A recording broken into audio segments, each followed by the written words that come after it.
Good morning to all of you friend and welcome to we classes guys. और दोस्तों आज जो है हम लोग 15 जुलाई 2021 का करंट अफेयर देखने वाले हैं, लेकिन इससे पहले करंट इंडेक्स पे हम लोग थोड़ी सी नज़र डाल लेते हैं। देखिए आज हम लोग क्या करते हैं कि रिविजन्स क्लास होता है पहले तो, फिर उसके बाद क्या होगा दोस्तों कि आंसर ऑफ द डे होगा, ठीक है, फिर टुडेज करंट अफेयर होंगे और फिर क्वेश्चन ऑफ द डे होगा, ठीक है। तो चलिए हम लोग अभी जो है हम लोग रिविजन्स क्वेश्चंस देख लेते हैं कल जो हमने करवाए थे। तो ये 14 ऑफ जुलाई का जो है वो आंसर डे भी देख लेते हैं, ठीक है, आंसर ऑफ द डे भी देख लेते हैं। देखिए दुनिया की सबसे लंबी वाटर स्लाइड कहाँ खोला गया है, आपको ये बताना था। तो ये था दोस्तों मलेशिया में, आपको याद रखना है। और जो से क्वेश्चन देख लेते हैं। अब क्वेश्चन जो था उस दिन का, इसमें था कि निम्नलिखित में से कौन सा देश BWF वर्ल्ड चैंपियनशिप की मेज़बानी करेगा 2026 में। जो करने वाला था वो दोस्तों इंडिया करने वाला था, ठीक है। और बात करते हैं दोस्तों की सेकंड क्वेश्चन की। तो सेकंड क्वेश्चन में था दोस्तों कि किस राज्य सरकार ने राज्य के प्रत्येक टोक्यो ओलंपिक प्रतिभागी को 10 लाख रुपए देने का फैसला किया था। तो ये जो था दोस्तों वो उत्तर प्रदेश था, ठीक है दोस्तों, आपको याद रखना है। और नेक्स्ट जो है क्वेश्चन नेक्स्ट में देख लेते हैं कि निम्नलिखित में से कौन सी मिसाइल 12 जुलाई को परीक्षण के दौरान विफल रही। तो ये था दोस्तों ब्रह्मोस, आपको याद रखना है। और देखिए नेक्स्ट क्वेश्चन में जो था कि सीरम इंस्टीट्यूट ऑफ इंडिया 2021 से भारत में सितंबर 2021 से भारत में निम्नलिखित में से किस टीके का निर्माण शुरू करेगा। तो ये था दोस्तों स्पुतनिक 5 का निर्माण शुरू करने वाला है।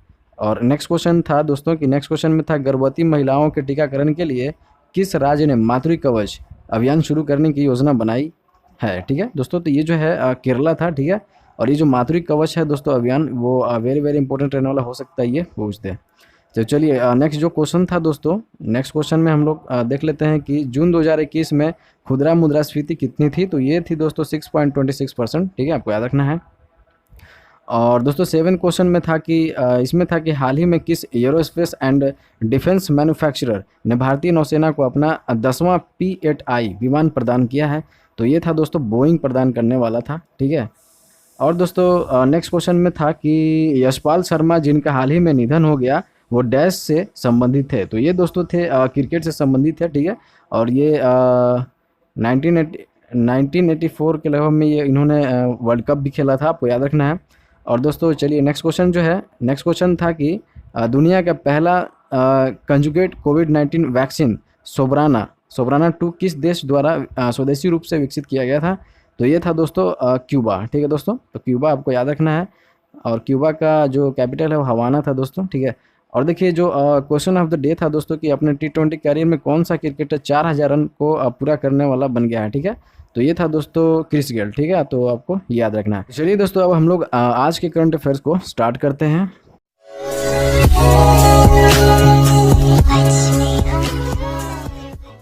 तो दोस्तों आज के करंट अफेयर में आपका स्वागत है। और पहले क्वेश्चन से हम लोग देख लेते हैं कि 100% प्रथम खुराक कवरेज प्राप्त करने वाला पहला केंद्र शासित प्रदेश कौन सा बन गया है, ठीक है। तो जो पहला केंद्र शासित प्रदेश कौन सा है दोस्तों जो 100% जो है प्रथम खुराक कवरेज प्राप्त करने वाला बन गया है।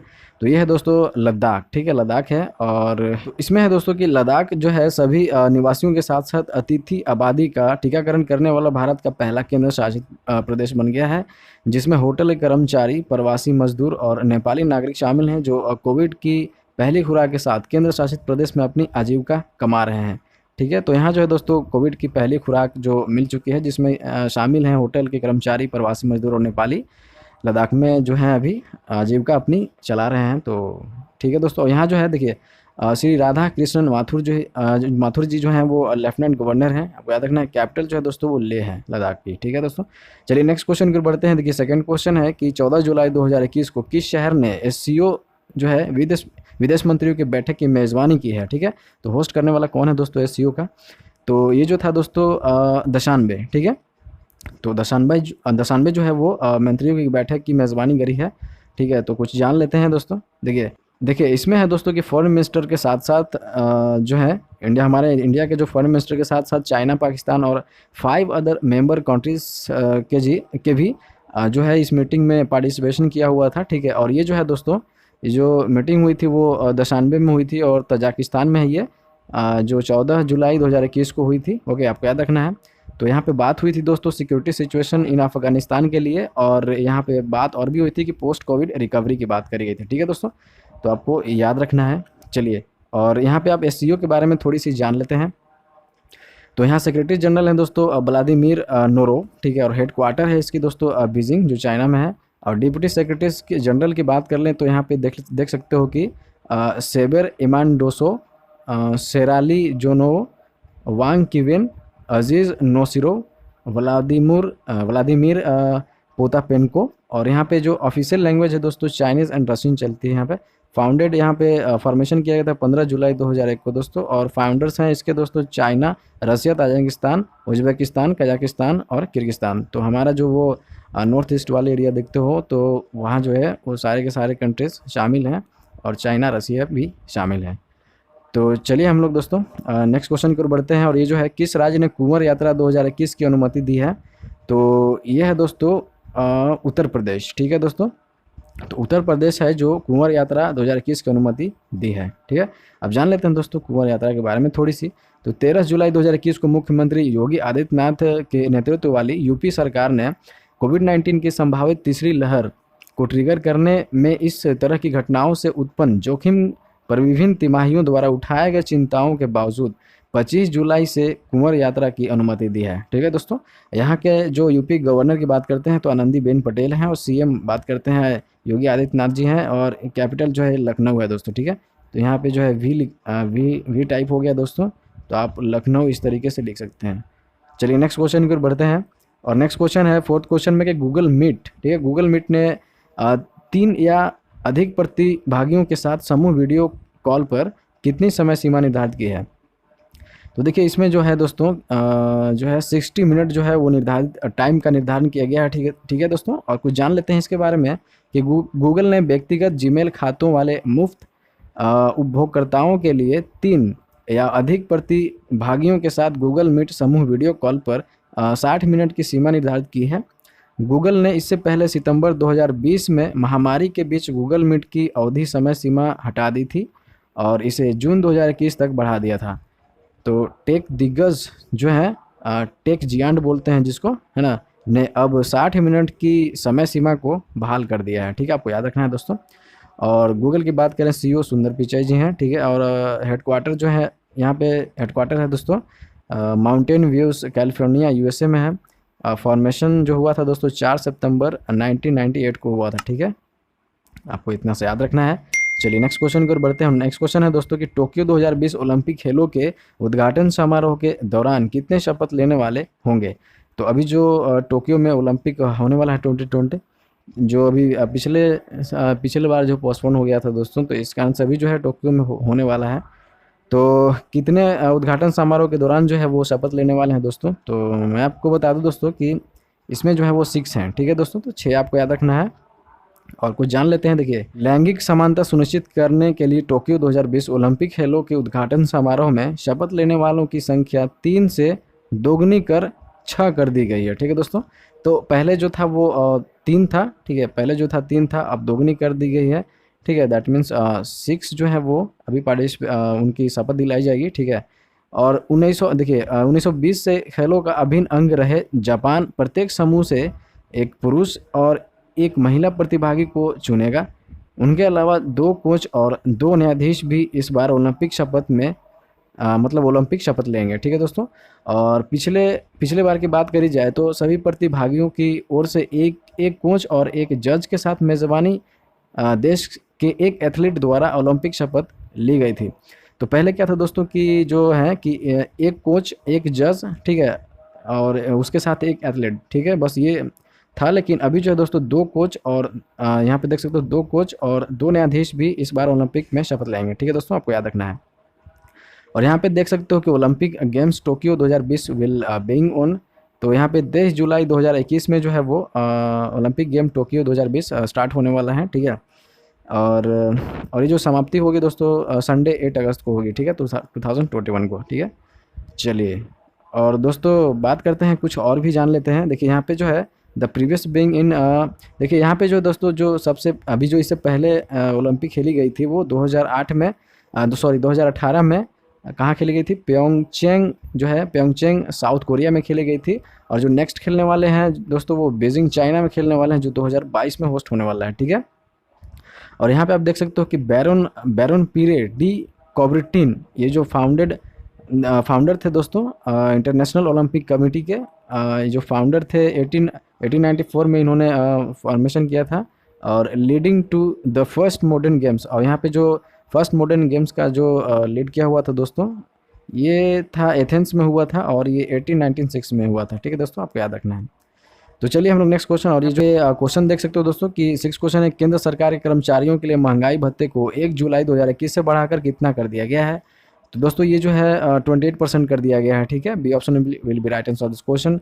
तो देखिए कुछ और जान लेते हैं दोस्तों। तो केंद्र सरकार ने 14 जुलाई 2021 को केंद्र सरकार के कर्मचारियों के लिए महंगाई भत्ते डीए, ठीक है, डीए और ये जो है पेंशन भोगियों के लिए महंगाई राहत डीए को 1 जुलाई 2021 से 17% से बढ़ाकर 28% कर दिया है। तो पहले जो था वो 17% था, अब 28% कर दी गया दोस्तों। तो जो पेंशन भोगी भी रहते हैं वो डीए पाते हैं, और जो कर्मचारी होते हैं गवर्नमेंट का वो भी डीए पाते हैं दोस्तों। तो ये दोनों का अलग अलग मीनिंग है। ठीक है, चलिए नेक्स्ट क्वेश्चन की ओर बढ़ते हैं दोस्तों। ठीक है, नेक्स्ट क्वेश्चन जो है वो इसमें है कि world youth skill day, world youth skill day 2021 जो है वो 15 जुलाई को मनाया गया। इसकी थीम क्या है दोस्तों, आपको थीम बताना है। तो यहाँ जो आप देख सकते हो दोस्तों, ठीक है, तो थीम जो है दोस्तों इसका हो जाएगा बी ऑप्शन, री imagine youth skill post pandemic. ठीक है दोस्तों, को याद रखना है। तो दोस्तों यहाँ पे देख सकते हो कि 15 जुलाई को जो है वो डिक्लेयर किया हुआ है किसके द्वारा दोस्तों, यूनाइटेड नेशन जनरल असेंबली के द्वारा जो है वो दिसंबर 2014 से ही इस चीज़ को अडॉप्ट किया गया था, वर्ल्ड यूथ स्किल डे को मनाना। ठीक है, और दोस्तों मैं बता दूं कि इसका जो एम है दोस्तों, मेन मोटो है इसका है दोस्तों कि सोशियो इकोनॉमिक कंडीशन जो है वो आज के जनरेशन वालों के लिए better banana, challenges of unemployment को बेटर बनाना, और अंडर एम्प्लॉयमेंट को भी बेटर बनाना। ठीक है दोस्तों, इसका मेन मोटो है। और थीम की यहाँ जो बात कर रहे हैं कि imagine youth skill post pandemic. ठीक है, आपको याद रखना है। चलिए नेक्स्ट क्वेश्चन जो है वो, तो दोस्तों यहाँ पे देख सकते हो 8 क्वेश्चन में कौन सा प्रतिबंधित चीनी फैशन ब्रांड अमेजन के माध्यम से भारत में फिर से प्रवेश करने के लिए तैयार है। तो दोस्तों मैं आपको बता दूं कि जो शेन है वो फिर से इंडिया में जो है वो अमेजन के थ्रू है दोस्तों, वो अमेजन के थ्रू वो फिर से रीओपन होने वाला है दोस्तों। खुशखबरी भी है और थोड़ी दिक्कत भी है। खुशखबरी इसलिए दोस्तों कि पबजी खेलने वालों के लिए जो है वो बहुत अच्छा हो गया है, क्योंकि पबजी फिर से रीलॉन्च कर रही है। और पबजी वैसे खेलना तो बुरी बात है, क्योंकि आप अनएम्प्लॉयमेंट हो, और अगर आप स्टूडेंट हो तो थोड़ी सी दिक्कत है पबजी खेलने के लिए। तो थोड़ी मोड़ी खेला करो माइंड फ्रेशनेस के लिए, लेकिन आप दिन रात या फिर उसके लिए कैरियर को ढूंढना उसमें थोड़ी मुश्किल हो जाएगी। ठीक है दोस्तों, तो कुछ जान लेते हैं इसके बारे में। तो देखिए अमेज़न के थ्रू जो है वो बहुत सारे ब्रांडेज को यहाँ पे रीओपन किया जा रहा है जो शेन के द्वारा। तो यहाँ पे जो है दोस्तों बहुत सारे जो सेल बैनर है उसको भी लॉन्च किया जा रहा है, और जो है यहाँ पे जो है लॉन्च जो होने वाला है दोस्तों वो 26 से 27 जुलाई तक जो है वो लॉन्च होने वाली है। और देखिए इसकी बात करें दोस्तों, अमेज़न की बात करें तो जो फॉर्मेशन हुआ था वो 5 जुलाई 1994 को हुआ था, ये 27 साल पहले। और यहाँ जो आप देख सकते हो विलिविया वाशिंगटन जो है वो यूएस में इसका क्या है हेडक्वार्टर है दोस्तों। ठीक है, आपको याद रखना है। और यहाँ पे जो सीईओ हैं जेफ बेजोस जी हैं, आपको याद रखना है। ठीक है दोस्तों, और दोस्तों आज अभी नेक्स्ट क्वेश्चन जो है वो क्वेश्चन ऑफ द डे है दोस्तों। ठीक है, क्वेश्चन ऑफ द डे देख लेते हैं कि निम्न में से कौन गोल्डन बूट के विजेता रहे हैं।